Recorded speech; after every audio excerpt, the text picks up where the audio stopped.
Good morning, good afternoon, or good evening, depending on where you are in the world. And thank you for joining this learning experience brought to you by Palo Alto Networks and Prisma Cloud. My name is Jared Harris, and welcome back to TechStrong Learning. As always, this session is going to be recorded and will be available afterwards for on demand for all of you to watch.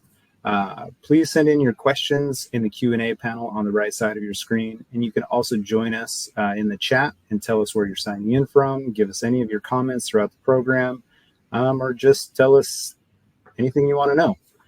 There's also some handouts on the right side of your screen, just to the right of the Q&A and the chat section. And finally, I want to let everybody know there will be two $50 Amazon gift cards that will reach out to you after the program is over. But in order to be eligible, you need to make sure you're commenting in the chat, the Q&A, and we've also got a survey in the handout section, and we'll send that to you after the program as well. Let's go ahead and kick off our topic today, Mastering AI Security Posture Management for Cloud Security Professionals. Today, I'm joined by Yotam Ben-Ezra, Director of Product Management at Prisma Cloud, DSPM, Palo Alto Networks. Thank you, Yotam, for joining us today. I'm going to go ahead and turn it over to you while I turn off my camera. Thanks, Jared, and hi, everyone, and welcome to the session today. It's a pleasure to be here, and it's a pleasure to share some of what we're doing with you. Thank you for the time. Really appreciate the attendance. And with that, let's talk about AI security posture management and talk a little bit about why we're doing this now and why is it so important. Then deep dive a little bit into what it means to develop AI-powered applications and how do we see the security and risk associated with it, and what are the potential solutions that can address this. We'll also follow with a little demo at the end of the session. So for start, generative AI in the past, probably 18 months to a couple of years, is the fastest growing technology out there. So while the way we are thinking about it is that it's still at its infancy, and there is still a very long way to go in terms of the development of the technology, I think from the pace at which it's going, it's we call it cloud on steroids. So essentially, every time a new technology is introduced, we look at the pace of adoption and the pace of development in that technology, and AI and Gen AI essentially broken all the ceilings there. One example to that, not only from the adoption side, but predominantly we are focused on cloud technologies, and when we are looking at the offerings offered by the CSPs, so every week or two there are new services, new capabilities, new APIs offered by those platforms, and so the level of adoption is starting and growing very, very quickly. But at the same time, the actual nature and capabilities and the ways to adopt the technology is becoming amazing. Now, there aren't a whole lot of published attacks around AI native applications and around AI in general, but the ones that are already published generate a heap of news, and as a result, sometimes also a little bit of a higher impact. And so the level of interest and the level of attention towards what is happening in this space has been amazing for us in the past a few months. And of course, we announced the new capabilities around a whole suite of products with AI a couple of weeks ago. And what I want to share today is a little bit more towards one of those technologies, which we call AI security in the cloud and AI security posture management. So when we think about the overall risk of organizations adopting AI in generally, we divide it into two main categories. The first category is employee usage of AI. So many companies are now slowly or very fastly opening the possibility for employees to utilize AI, sometimes in a controlled way, sometimes in a less controlled way, in order to improve their productivity in various ways, from creating text, from analyzing text, analyzing the materials that they use, and for various types of use cases. When that happens, we need to essentially control which type of AI applications are used by our employees. It introduces several aspects of risk for either sensitive data leakage or general attacks as a result of corrupt services which go to places that you wouldn't expect. It could also result in cases where employees are misled as a result to reach phishing sites or additional types of risks. So that is sort of a one big bucket of how we see AI risk or AI adoption risk. The second one, which is actually going to be the focus of today's conversation, is organizations which are utilizing AI within their applications in order to essentially improve the experience for your end customers. So the prediction from Gartner is that by 2025, 70% of enterprises will have some level of operationalization of AI architectures predominantly in their cloud environments. And that, of course, manifests a lot of questions around what does it mean to secure that level of adoption? What does it mean when AI and generative AI is introduced as part of the application? And that is the focus of today's conversation. And I hope that I'll be able to shed a little bit of light in terms of how we are looking at this problem. What are the different levels and different stages of the problem that we should think about as an industry, as a community, and of course, as a security vendor, and how we are already addressing some of those issues or comprehensive capabilities around those issues as a leading security vendor. So let's dive into the details.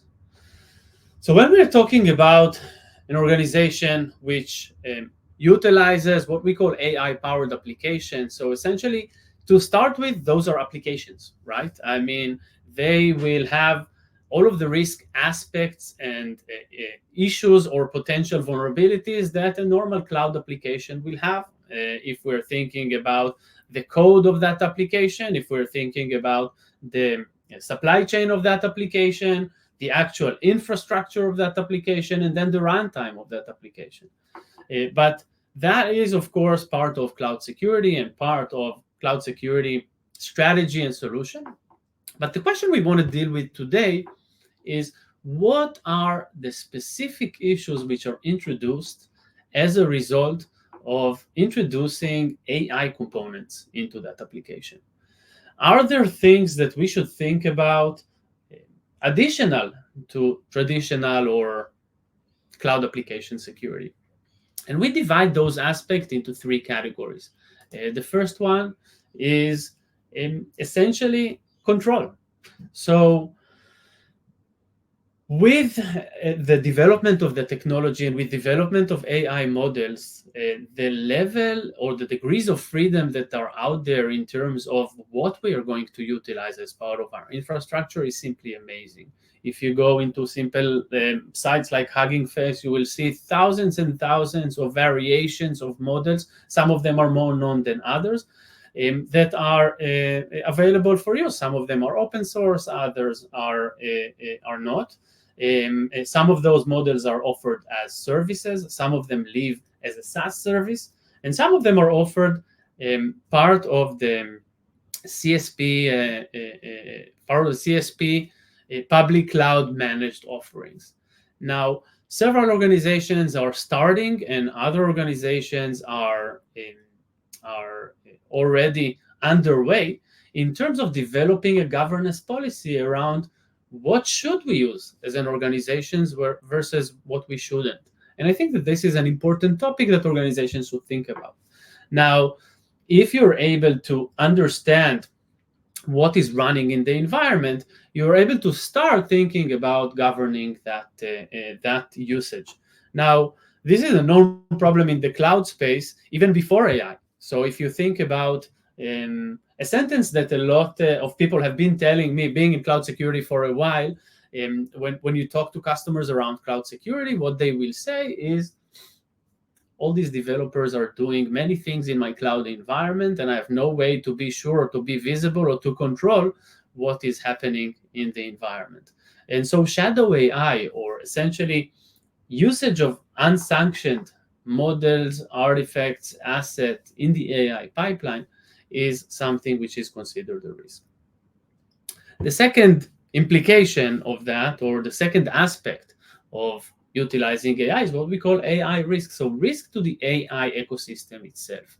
The pipeline of AI is something which is not trivial. It's a little bit complex. And so the ability to govern, first of all, the configuration of that pipeline from various aspects. First of all, is it sanitized well? Is it logged well? Are there several, are there the right access controls in terms of the model and the ability to control it, which may cause issues around what is called excessive agency or over-reliance. So first of all, does the model take decision in our application that might implicate or create a business impact, or does the model have access to too many things which can create too much damage?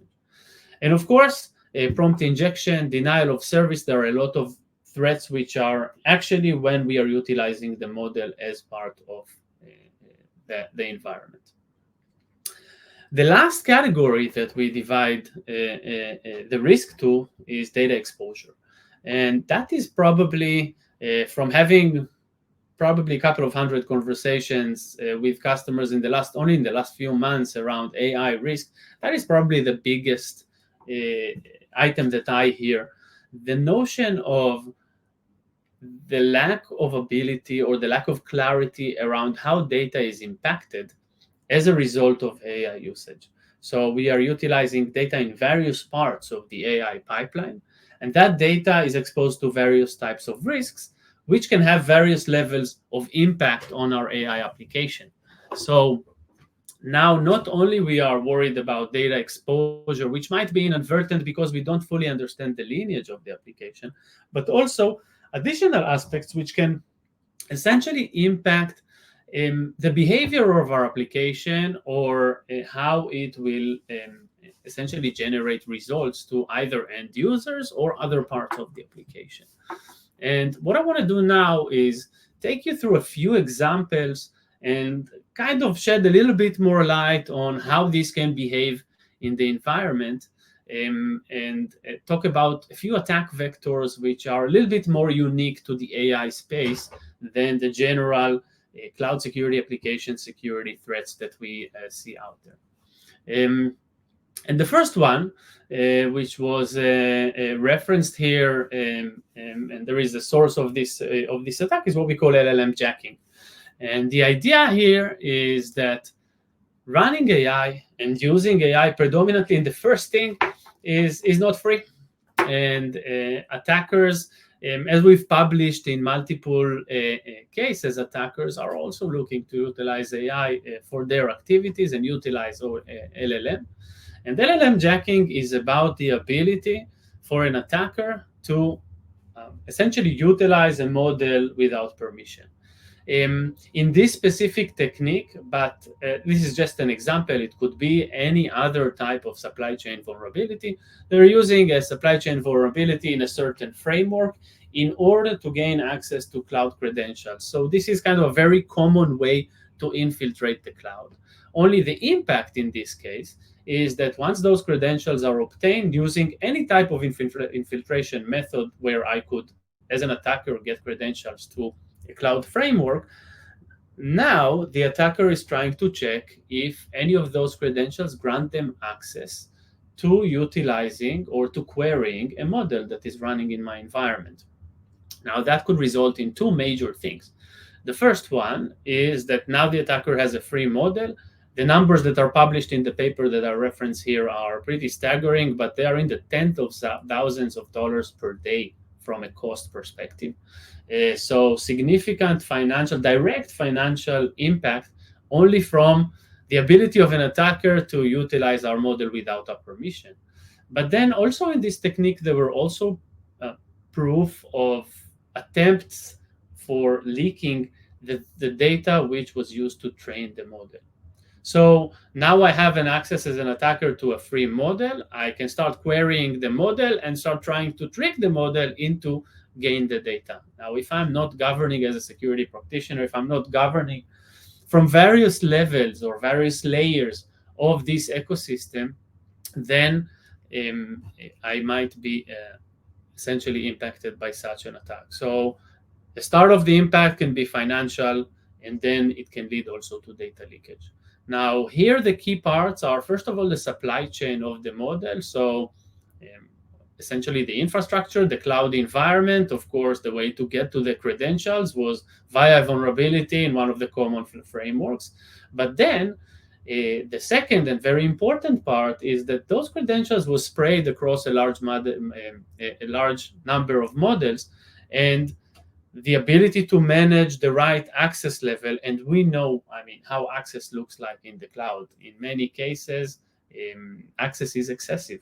And one of the key use cases is right-sizing permissions. So the ability to understand that our models are granting access only to what we intend is super important in this case. So the first example, and the relatively simple one, is what we call LLM jacking. Let's talk about the next one. The next one is also kind of a very well-known technique, training data poisoning.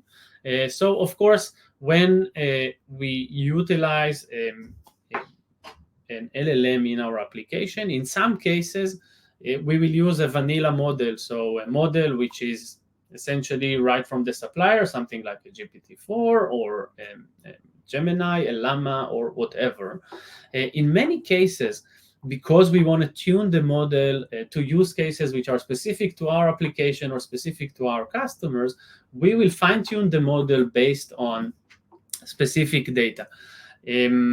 Either data which relates to the business, data which relates to the application. When such training data exists and not protected well, of course, it can be exposed to training. One of the to training data poisoning.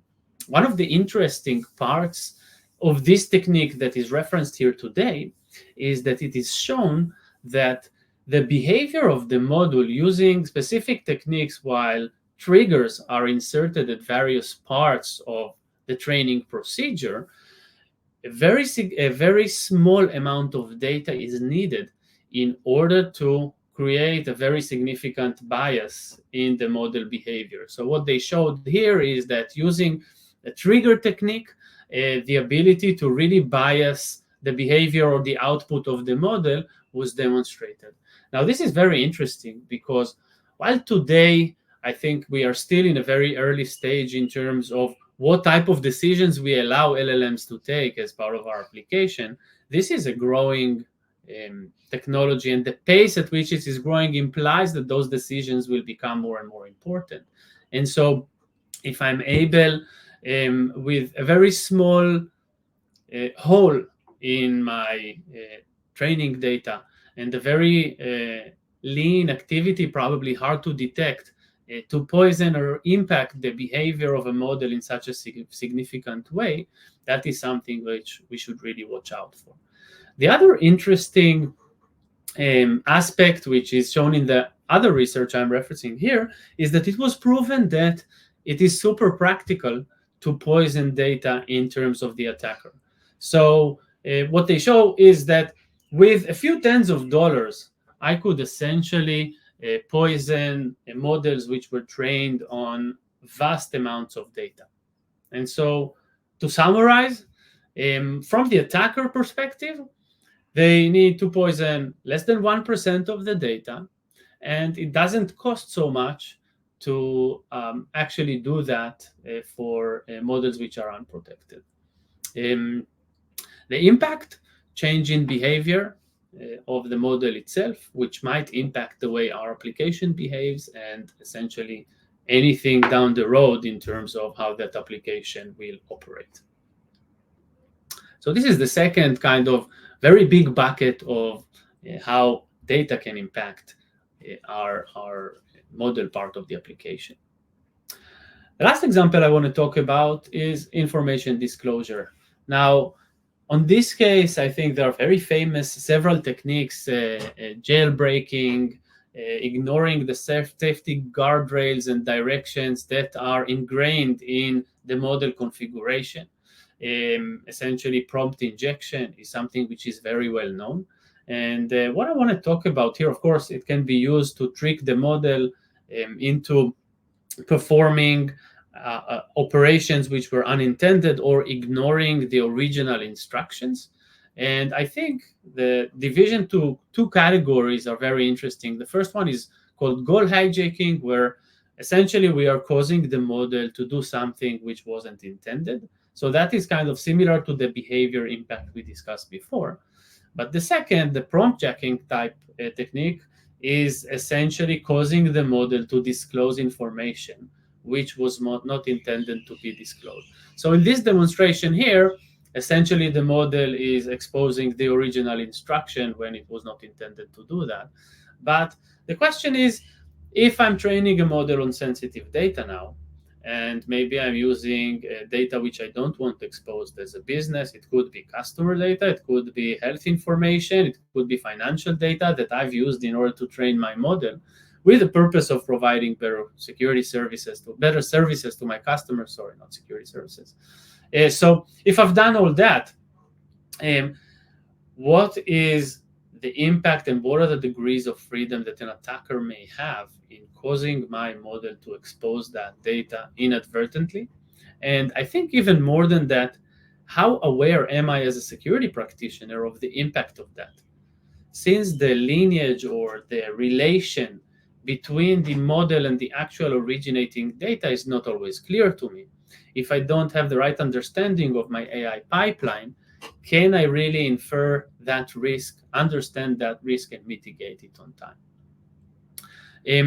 So I think what we've seen is 3 examples of techniques which are a little bit more unique to the AI ecosystem. We talked about jailbreaking, LLM jacking with a financial direct impact and potential data leakage impact. We talked about training data poisoning with potential behavior change which might impact how a model behave. And we talked about sensitive information disclosure risk based on prompt injection and jailbreaking of models. So with that, let's flip the coin and talk a little bit about how are we thinking about protecting an AI-powered application across the different stages of the life cycle of the application. And from the life cycle perspective, things don't change much, right? I mean, even in an AI-powered application, we need to first start where we are starting to develop the application. We then go to the part where we deploy our application, and then we are thinking about runtime and when the application runs.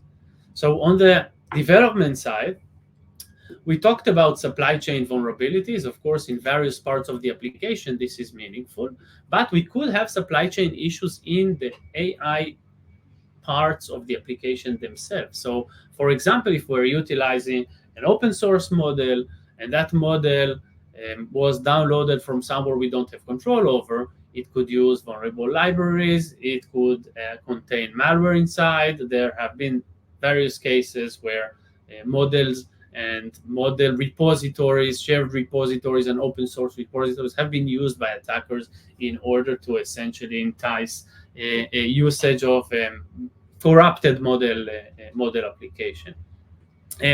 Of course, training data is also part of the supply chain of a model. We need to understand that part, and as a result, understand the impact of is that data protected and how can it impact our model.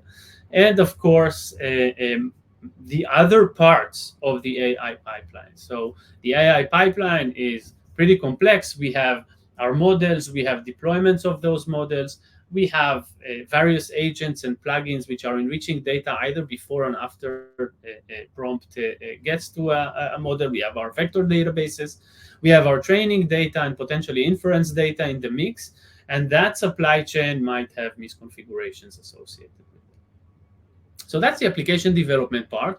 Then we deploy our application, and now it's running in our cloud production environment.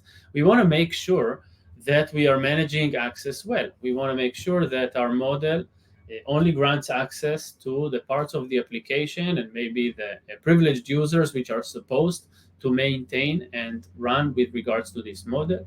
We want to prevent our inadvertent data exposure. So if we've trained the model on sensitive data, that means that potentially an attacker can reach that data by interacting with the model. And we want to look at the configuration of the infrastructure supporting our AI models as well. So what we want to look at are things like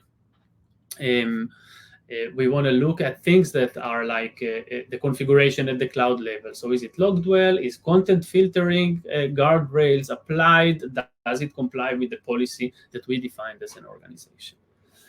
Lastly, we want to make sure we protect the application while it's running. So even if we manage risk well, and even if we are in a good state in terms of security posture, we want to make sure that our AI application is protected at runtime, and that if sensitive data is trying to go out and we didn't intend that, we want to make sure that it's prevented. We want to prevent DDoS attacks and various types of jailbreaking techniques and prompt injections. So essentially what we have decided is that we need to protect all of these stages. And we are combining two components in order to facilitate that. The first one we call AI SPM, AI Security Posture Management. And I will discuss in a minute how the different components of AI SPM help in those first two parts of application development and application infrastructure. And then we need to also protect the runtime. So we need a way to sanitize traffic going between application and model, between model and data, between application and plugins, and the various parts of the AI pipeline, and make sure that we have the right controls in place in order to identify and prevent both attacks going inbound towards the model, but also prevent data leakage going outside of the model. So let's deep dive into AI SPM and how it improves the understanding and the effectiveness and the capabilities of security professionals in terms of AI security. And as we mentioned, it all starts with having the right visibility into the AI parts of the application ecosystem. So the first thing that an AI SPM has to do is to identify the entire AI application stack, understand applications, which models are they using, what other resources are associated with the AI pipeline of that application. We need to understand not only what resources are there, but also how they impact each other. Who is talking to who? Which type of the application is talking to what? And based on that, generate a full inventory of models which are utilized in our applications, and make sure that we identify all of those, make sure that they are sanctioned, make sure that they are part of what we intended to be used, and that we are able to control what is running in our environment. So that is kind of the basic first part of what visibility into the AI application ecosystem means. And I think the key point here is that at the pace of progress of that technology, the ability to just see what's going on is crucial to our ability to develop the right security strategy and to the right pace. The second part is risk analysis. So all of those parts of our AI model and AI pipeline ecosystem, we want to make sure that we are analyzing those risks automatically, looking at supply chain, looking at misconfiguration, and looking at the related cloud resources. This is crucial. So first of all, we want to make sure that we are preventing LLM jacking and model compromise and theft by identifying the risks in order to create that, and reducing essentially the attack surface, which might allow such cases, even if some other parts of our applications are infiltrated. We want to make sure that when the model is running, even if it's compromised, it doesn't create more damage than it should by over-reliance or excessive agency. So we want to limit to the actual usage that we want to get to. And we want to look at the plugins and the various other aspects of our model to make sure that we have the right design in place and we are aware of what type of supply chain vulnerabilities we might have in our application. So risk analysis is number 2. Number 3 is data security. Again, this has been deemed as the top concern. Are we exposing any data? Is there any impact to our data as a result of utilizing AI? So in order to figure that out, first thing we need to do is to understand what data impacts our AI ecosystem. So we need to essentially, first of all, link all of the data stores that are participating in our AI pipeline, whether it's training data, whether it's inference data, any type of data that is associated with our AI pipeline. We first need to understand the relation. We then need to classify that data and understand what type of data is in there, so that we are aware when we have maybe 2, 10, 20 models in our environment, which ones are impacted by sensitive data and which aren't, and monitor how data exposure happens as a result of utilizing the model. And then we want to prioritize those data exposure vulnerabilities and understand exactly how that is impacted by utilizing our AI. So to summarize from a solution standpoint, we want to be able to introduce comprehensive protection across the AI application lifecycle, which includes AI security posture management to protect the development and infrastructure parts and to be proactive in terms of, first of all, how we understand our AI ecosystem, and then finally, how we assess risk and prevent data exposure as a result of just having that AI ecosystem in place. But even if we've done all that very well, and I think that there is still a way to go to get there, even if we've done all of that well, we want to make sure that we have protection at runtime and that we are preventing, first of all, attempts coming from the outside towards our models. So even different parts of the applications are compromised and they are querying the model with varying degrees of freedom in terms of impacting the logic of the model.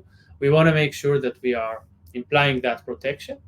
And on the other end of it, we want to make sure that even if we are queried for sensitive data, and even if jailbreaking has happened and sensitive data is going out, we want to make sure that it is going out as a result of a policy that we've defined, and it's prevented if it's not according to the policy that is defined by the organization. So I hope that was interesting so far, and try to provide a summary of what is AI security posture management, what is AI runtime security, and I think with that, it's a good point to show a quick demo of how that application looks like within Prisma Cloud in Palo Alto. So I will move to a demo environment and share a little bit of that. So what we're seeing here is essentially the homepage of AI SPM within Prisma Cloud. And I get my AI ecosystem at a glance in that homepage. What I'm seeing is, first of all, how many applications do I have that are utilizing AI? How are they distributed across the different clouds? And how are they distributed across the different environments? So production, development, testing, how are those applications distributed? How those applications are distributed across the different types of AI components in my environment. So I have model endpoints, I have data sets which are impacted, and those data sets we will soon see that I have the right understanding of what type of data is in there, various plugins which are impacted. Now, a few other things which I'm able to see at a glance is, first of all, I can understand which type of applications I have that are at risk, and I can also see which applications are protected by runtime security. So in this case, 34% of my applications have the risks, and of course, if I want to drill down from here, I can go and view the risks. But I also get my security posture score at a glance. So this score is impacted by essentially how much sensitive data is impacted by my AI ecosystem.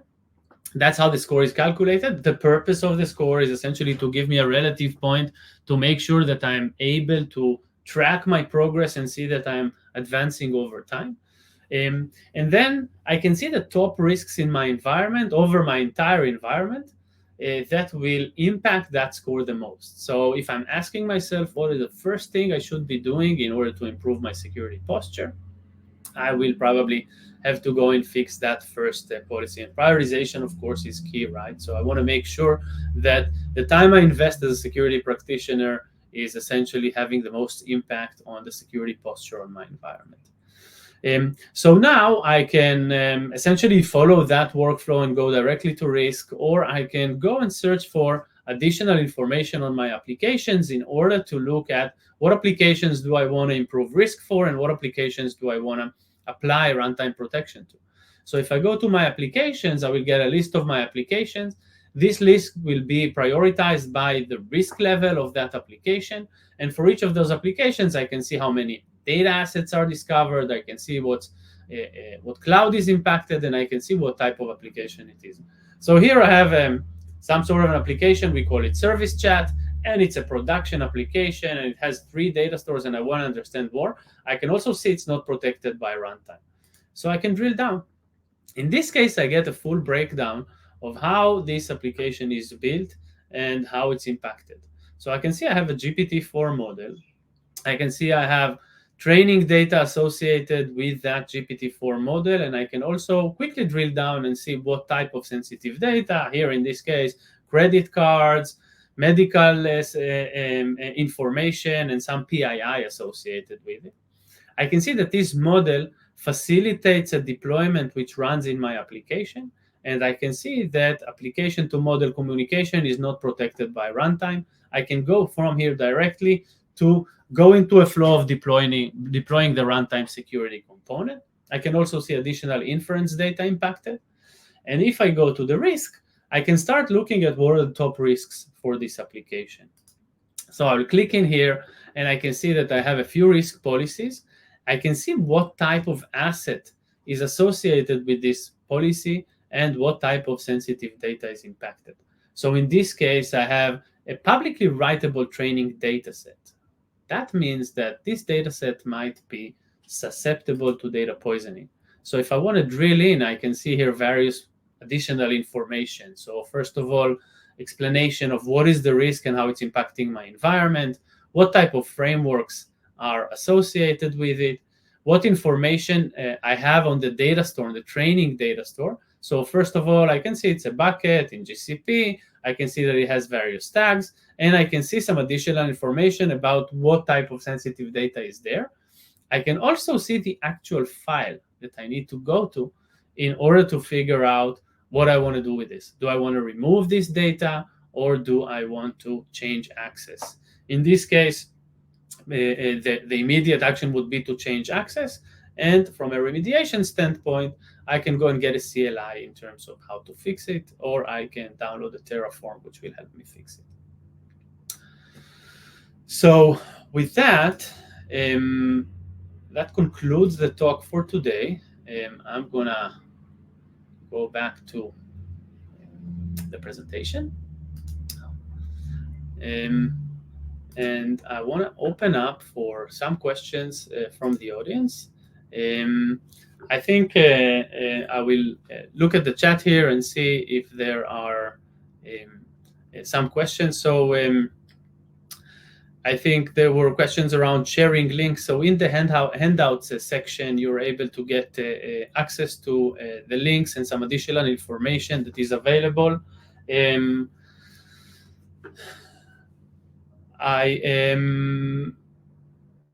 Okay. So I have here one question around what does it take to deploy the solution.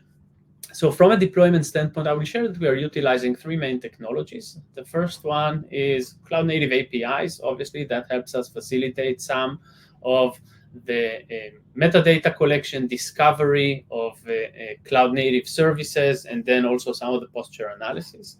We are utilizing cloud logs analysis. So that helps us understand a bit of the activity around the application and the model. And we are also running an outpost in one of the accounts in a typical cloud environment. That is the entity that handles sensitive data without the data ever leaving the customer environment. So that helps us essentially tie sensitivity of data back to our AI ecosystem without breaking any data privacy, residency, or sovereignty issues. Data never goes to us. It always stays in the customer environment. So if you want further details on that, of course, reach out to us and we will help. Another question here is, how do you attribute application to model? So I will say that we combine two techniques. The first one is that some of those relationships are available via the Cloud Native API, which essentially allows instantiation of several types of applications. And the second one is analyzing access. So if we see artifacts of the application which have access or are actually accessing different parts of the AI ecosystem, we infer that there is a relation between those two.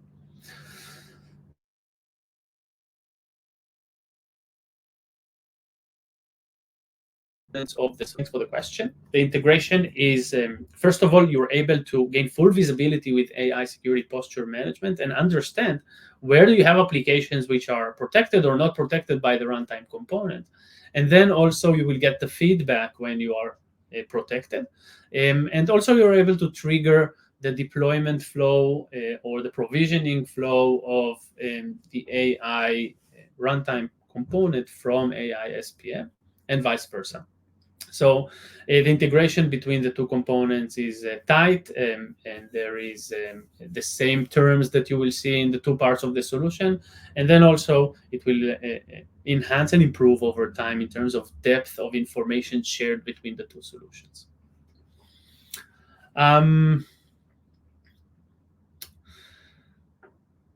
So there is a question here around, how does AI SPM improve the efficiency and effectiveness of security operations for cloud security professionals? So I think, first of all, what we can't see, we are not able to protect. So the ability to gain full visibility and control, not only to the raw components of our AI ecosystem, but also how are they related to each other and how they're related to our sensitive data in the organization, is key to our ability to develop the right security strategy for organization in this fast-growing space from a technology standpoint. And then, of course, capabilities around risk assessment, prioritization, and making sure that the time that we invest in sending to the different teams for remediation, for operationalizing on reducing risk, is something that is the right priority. Now, with having the data sensitivity and data context behind AI SPM ensures that we have the right business context and the right prioritization.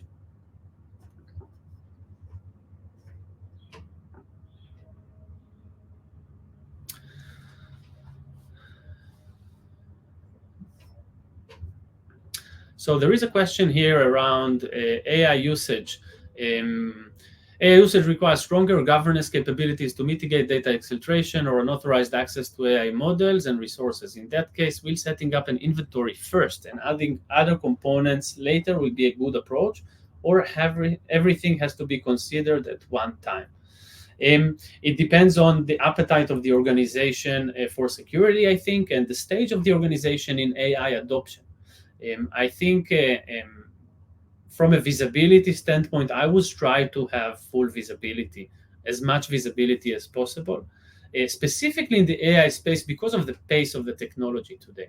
So the ability to understand what is running and how it impacts the different parts of the ecosystem is something to start with.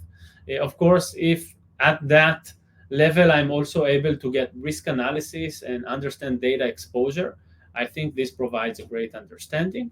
If I want to make sure that I'm protected and I'm preventing things, then I should have essentially a comprehensive solution. So if I want to secure my AI application as a whole, I have to secure all of the three stages of AI application development, infrastructure, and runtime as well. This will ensure that I have the best security in place and I'm best positioned to protect my application. the level of maturity of organizations is varying in terms of their appetite to run and execute on those solutions.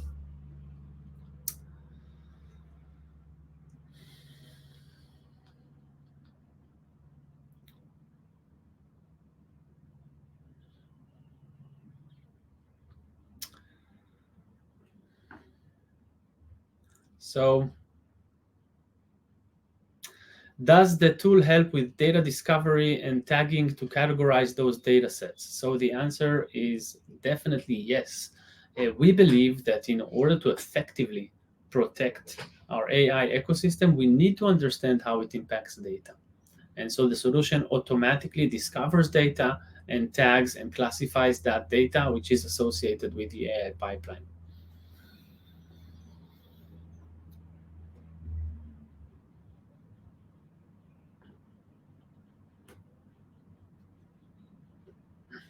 How can we identify use cases that will be obtainable as a proof of concept in a large organization with sensitive data? So we invite you to talk to us, and we'll be able to suggest such use cases and share some of the examples that we've been working with customers on. And of course, we will also talk about the level of utilization and what type of utilization of AI you have in your organization, and we'll be happy to share more. There is a question here. What is the number? What is the licensing model? Is it number of instances or number of scans? So it's not based on number of scans. It's based on the number of models that you have deployed in your environment. And of course, we can share more in a conversation.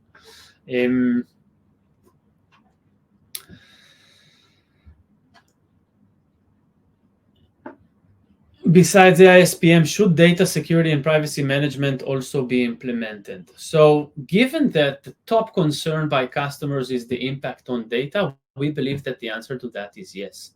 We believe that essentially, in order to effectively protect the AI pipeline, we need to understand how data is impacted as a result. Then prioritization becomes easier, and then security becomes better. Okay, I think this concludes the sessions for today. Thank you for the many questions that are here. We will try to answer ones which are maybe too long to answer off by heart, maybe following up on the session. So thank you for joining today, and it was a pleasure to share some information with you today. And Jared, back to you. All right. Thank you, Yotam. Before we close out, I just want to remind everyone of the resources and the survey that are in the handout section. You'll also receive a pop-up here pretty soon once we do close out to take that survey. And we will send you an email of the recording for today shortly after. And I also want to thank Palo Alto for sponsoring today's learning experience, and would like to thank each of you and Yotam once more for joining our session. It's been a pleasure having all of you. Thank you again for taking the time to be with us today. Have a great day, and I will be closing out.